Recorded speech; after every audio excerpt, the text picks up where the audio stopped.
बोलिए श्री गणेश महाराज की जय। करवा माता की जय। कार्तिक कृष्ण पक्ष की चतुर्थी को करवा चौथ कहते हैं। इसमें गणेश जी की पूजा की जाती है और अपने रीति रिवाज के अनुसार करवा भर कर पूजन किया जाता है।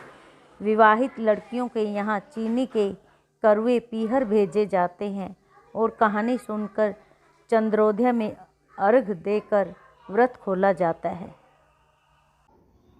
एक साहूकार था, उसके 7 बेटे थे और एक बेटी थी। वह 7 भाइयों की प्यारी बहन थी। एक साथ ही बैठकर खाना खाते थे। एक दिन कार्तिक की चौथ आई तो उसकी बहन ने करवा चौथ का व्रत रखा। सारे भाई भोजन करने आए और अपनी बहन से बोले, ए बहन, तू भी खाना खा ले। उसकी माँ बोली, आज यह खाना नहीं खाएगी, इसका करवा चौथ का व्रत है, जब चांद निकलेगा तभी खाना खाएगी। तो उसके भाइयों ने छल से जंगल में आग जलाकर छलनी में से चांद दिखा दिया और वह अपनी भाभियों से बोली, चलो भाभी, चांद निकल आया है और अर्घ दे दो। तो उसकी भाभी बोली, ये तो तेरा चांद निकला है, हमारा तो रात को निकलेगा।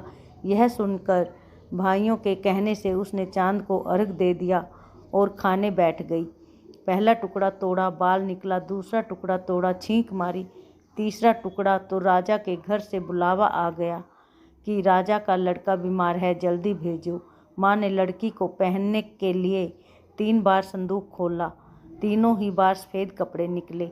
अब उसको सफ़ेद कपड़े पहना कर ही ससुराल भेज दिया और माँ ने लड़की के पल्ले में एक सोने का सिक्का बांध दिया और बोली, रास्ते में जो मिले पैर पड़ती जाइयो, जो तुझे सुहाग की आशीष दे उसे सोने का सिक्का दे देना और पल्ले की गांठ बांध लेना। अब उसे रास्ते में जो कोई भी मिला सबके पैर पड़ी, किसी ने भी सुहाग की आशीष नहीं दी। अब वह ससुराल में आई तो दरवाजे पर छोटी ननंद खड़ी थी। वह उसके पैर पड़ी तो बोली, सीली हो, सपूती हो, 7 बेटों की माँ हो, मेरे भाई को सुख दे। अब उसने सोने का सिक्का ननंद को देकर पल्ले की गांठ मार ली। उसके बाद वह अंदर आई, आकर देखा कि उसका पति मरा पड़ा है। अब वह उसे लेकर एक कोठरी में पड़ी रही। 1 साल तक उसकी सेवा करी। उसकी सास बांदी के हाथ बची खुची रोटी भेज देती। इस प्रकार उसने अपने पति की सेवा करते करते 7 साल हो गया।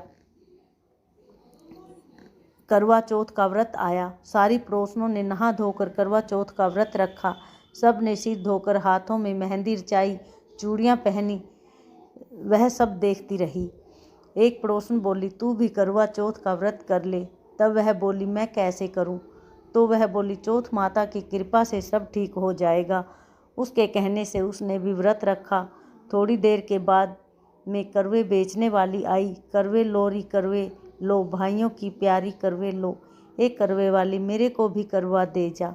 तो वह बोली, मेरी दूसरी बहन आएगी, वह तेरे को करवा देगी। दूसरी आई, करवे लोरी, करवे भाइयों की प्यारी करवे लो। एक करवे वाली, इधर आ, मेरे को भी करवा दे जा। तो वह बोली, मेरी तीसरी बहन आएगी तो वह तेरे को करवे देगी। इस तरह 5 बहन आकर चली गई, पर किसी ने भी करवे नहीं दिए। फिर छठी बहन आई और बोली, मेरी 7वीं बहन आएगी, वह तुझे करवे देगी। बस तू सारे रास्ते में कांटे बिखेर कर रख देना। जब वह चिल्लाती हुई आएगी तो उसके पैर में कांटे चुभ जाएंगे। तब तू सुई लेकर बैठ जाना और उसका पैर पकड़कर छोड़ना मत और उसके पैर का कांटा निकाल देना, तो वह तेरे को आशीर्वाद देगी। भाई जियो, साईं जियो। जब वह तुझे आशीर्वाद देगी तो तुम उससे करवे मांग लेना। तब वह तुझे करवे दे कर जाएगी। फिर तू उजमन करना, जिससे तेरा पति अच्छा हो जाएगा।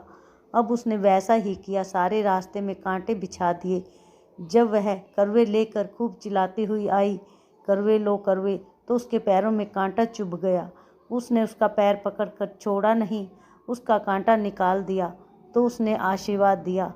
तब वह बोली, जब तूने मुझे आशीर्वाद दिया है तो करवे भी दे कर जा।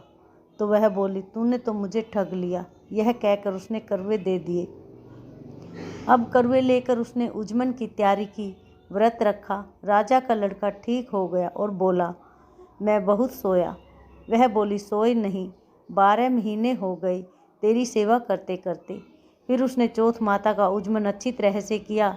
अब उसने चौथ माता की कहानी सुनी और उज्जमन करा। अब वे दोनों चौपड़ खेलने लगे। इतने में उसकी बांदी तेल की पली और गुड़ की डली लेकर आ गई। दोनों ने खेलते देखकर सासू ने जाकर कहा, महलों में खूब रौनक है, तेरी बहू चौपड़ सार खेल रही है। इतनी सुनकर सासू देखने आई। दोनों को देखकर बहुत खुश हुई।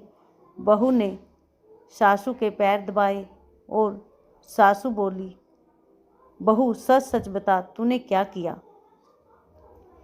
उसने सारा हाल अपनी सासू को बताया तो राजा ने सारे शहर में ढिंढोरा पिटवाया कि अपने पति की जीवन रक्षा के लिए सब बहनें करवा चौथ का व्रत रखें।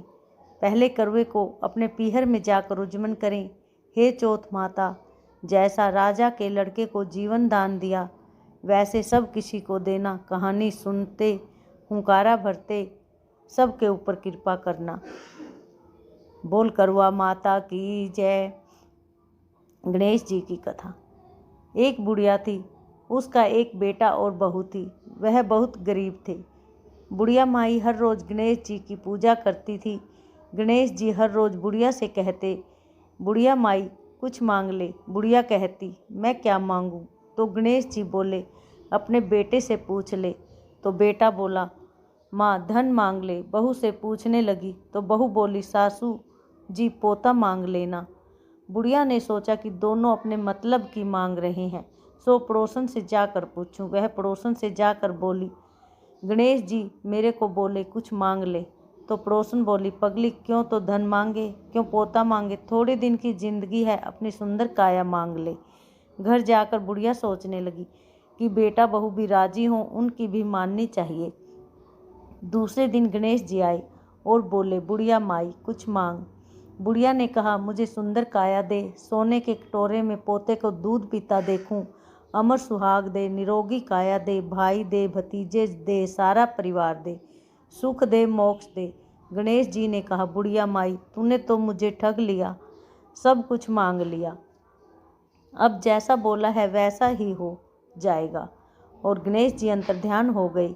अब बुढ़िया माई के यहाँ सब कुछ वैसा ही हो गया।